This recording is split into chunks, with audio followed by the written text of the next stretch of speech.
রুমিন ফারহানাদের কণ্ঠে হাহাকার। কিন্তু এই হাহাকার কেন? এই যে ডক্টর ইউনূস যখন ক্ষমতায় এসেছেন তখন আমরা দেখেছি বিএনপি সেই যে নির্বাচনের ঢাকঢোল বাজানো শুরু করেছে তারা আর থামেনি। নির্বাচনে ভাইরাসে ক্রমান্বয়ে তারা আক্রান্ত হয়ে রাজনৈতিক মৃত্যুবরণ করার পথে রয়েছে।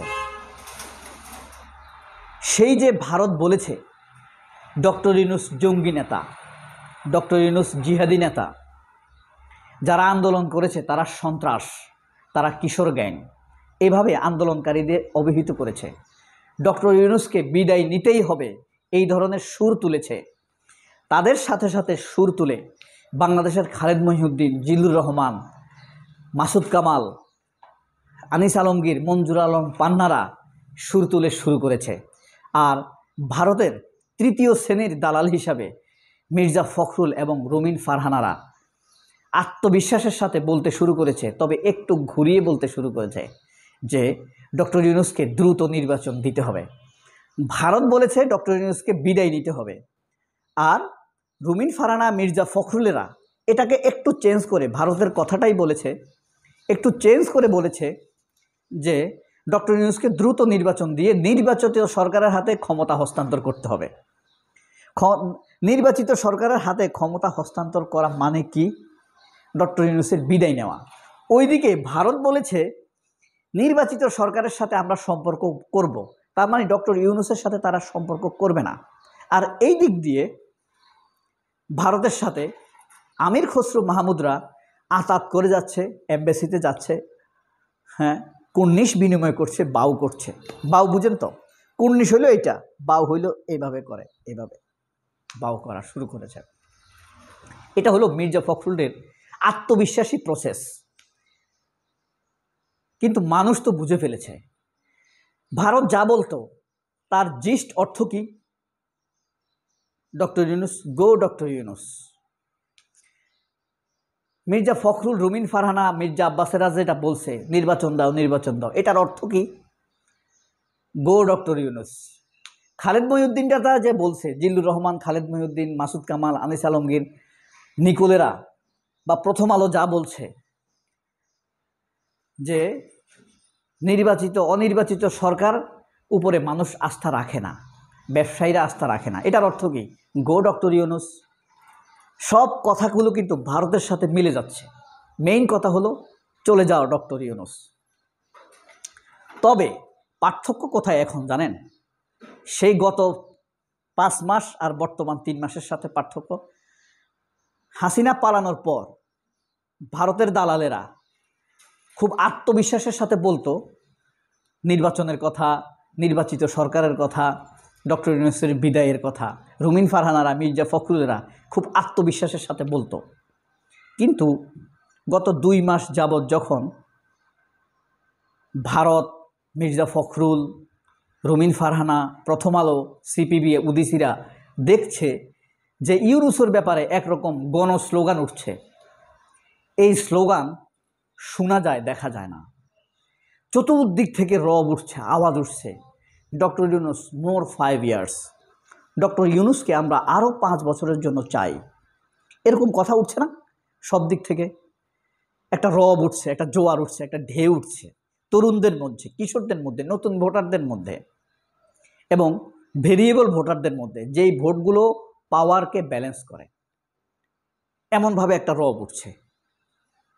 এই রব দেখে ভারতপন্থীরা, প্রথম আলোরা, সিপিবি, উদিসি, ছায়ানট, দালালেরা, সাংবাদিকেরা ভয় পেতে শুরু করেছে। এখন তারা রুমিন ফারহানাদের হাহাকার কণ্ঠে, নতুন রুমিন ফারহানাদের তো শরম নাই, মির্জা ফখরুল এর হলো রাজনৈতিক ছেঁচড়া। আমরা আপনারা মনে করি শুধু বস্তির মানুষ ছেঁচড়া, না, এটা ভুল। বস্তিতে বহু ভালো মানুষ আছে, ব্যক্তিত্ববান মানুষ আছে। আপনার ছেঁচড়া সেনাবাহিনী তো আছে, যেমন ওয়াকার, কর্নেল জিয়া, সবাই কি ছেঁচড়া? না, ছেঁচড়া ব্যবসায়ীদের মধ্যেও আছে, যেমন মেঘনা গ্রুপ। ছেঁচড়া পত্রিকাগুলোর মধ্যেও আছে, যেমন আপনার প্রথম আলো। ছেঁচড়া টেলিভিশন চ্যানেলের মধ্যেও আছে, যেমন 71 টিভি, চ্যানেল আই, হ্যাঁ, এরা স্যাঁচরা রাজনীতির মধ্যেও আছে, যেমন রুমিন ফারহানা, মির্জা ফখরুল, এরা হইল পলিটিক্যাল স্যাঁচরা। বুঝতে পেরেছেন? এরা এখন স্যাঁচরা তো ভিন্ন আওয়াজ তুলছে। কি সে আওয়াজটা? হাসিনাকে যে তাড়িয়েছে এটা ছাত্রদের একক কৃতিত্ব নয়, কারণ ৩৬ দিনে বিপ্লব হয় না, গণ অভ্যুত্থান হয় না। এখন এটা হলো Rumeen the new talk of Rumeen Farhana. BNP কি কোনো ন্যারেটিভ টিকাতে পেরেছে? আজ পর্যন্ত পারেনি। They are not success to create any narrative, হ্যাঁ, অর ক্যাচ এনি ন্যারেটিভ।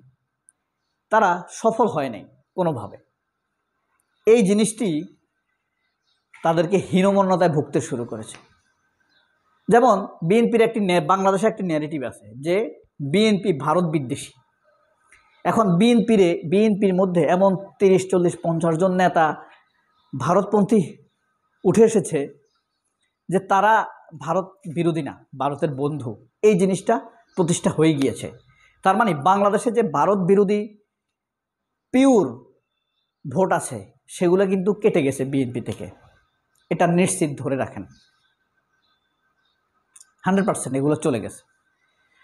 রুমিন ফারহানাদের কারণে, মির্জা ফখরুলদের কারণে সেই ভোট শেষ, ১০০তে ১০০। এই ভোট কোথায় যাবে? এই ভোট ভাগ হয়ে বেশিরভাগ যাবে এনসিপিতে, আর বাকিগুলো যাবে জামাতে। আপনি হয়তো ভাববেন জামাতে কেন কম যাবে, এনসিপিতে কেন বেশি যাবে? কারণ হলো জামাত নিজেকে ভং দেখাইতে গিয়ে, বেশি উদার দেখাইতে গিয়ে, কৌশল হেকমত দেখাইতে গিয়ে ভারতের সাথে বন্ধুত্বের কথা বলে, মাঝে মাঝে বিএনপির বয়ান ছাড়ে। নিজেদের তো বয়ান নাই, এই কারণে এনসিপিতে বেঁচে যাবে। নইলে এই ভারত বিরোধী ভোট ১০০তে ১০০ সব চলে আসতো জামায়াতের ইয়েতে। এখন কথা হলো বিএনপির মধ্যে ভারতীয় আওয়ামী লীগ দলটাই ইন্ডিয়ান, কিন্তু এখন বিএনপির মধ্যে ভারতপন্থী গুরুত্বপূর্ণ পদে বসানো কিছু লোক আছে। জামাতে কি নেই? আছে। আর যে বলবে নেই তার বোঝাপড়াতে সমস্যা আছে, তার পলিটিক্স করার দরকার নেই। এটা স্বীকার করে নিয়ে করতে হবে। এটা বলতে পারে যে আমরা বুঝতে পারছি না, ফাইন্ডিং করতে পারতেছি না কে ভারতপন্থী। আল্লাহ রাসূলের পিছনে থাকতো কাফেরের লোকেরা, মুনাফিকেরা। আব্দুল্লাহ ইবনে উবাইর, সালাউদ্দিন আইয়ুবীর আশেপাশে কাফেরের লোকরা থাকতো না? থাকতো। সম্রাট আকবরের আশেপাশে মুনাফিক থাকতো না? হ্যাঁ। আওরঙ্গজেবের আশেপাশে, হ্যাঁ, আল শরীফ, কি সুন্দর নাম, থাকতো না? ইংরেজদের কাছে সব তথ্য দিয়ে দিত আল শরীফ। এরকম জামাতের মধ্যে আছে। যে বলবে নেই তার সাথে তর্কই করার দরকার নেই। এভাবেই রুমিন ফারহানাদের কণ্ঠে চিরকাল হাহাকার ঝরে পড়বে, কারণ তারা পলিটিক্যাল স্যাঁচরা। সবাই অনেক ভালো থাকবেন। আল্লাহ হাফেজ, আসসালামু আলাইকুম।